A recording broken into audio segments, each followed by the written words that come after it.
इतना समझ लीजिए, बेइज्जती का दरिया है और गालियां सुनते जाना है।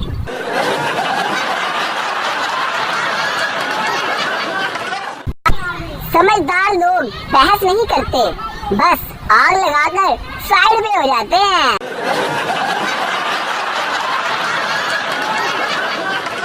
फिल्मों में पहले ही टक्कर में प्यार हो जाता है, मगर यहाँ टकरे मार मार कर माथा सूज गया, बट अभी तक कोई मिली ही नहीं।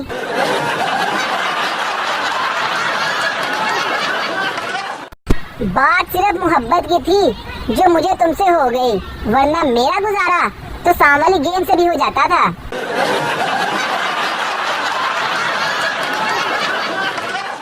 कायदे आज़म ने फरमाया था, काम काम और बस काम। बस ये नहीं बताया था कौन सा काम, जे 10 दिन देना ते अन्नी पा देनी थी।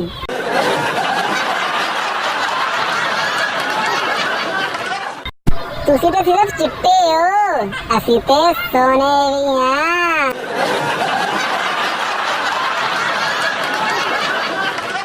एक जहाज ने रॉकेट से पूछा, यार तुम इतने तेज कैसे जाते हो? रॉकेट ने कहा, काका तेरे थल्ले अग लगी होवे ना ते तेनू लग पता जा।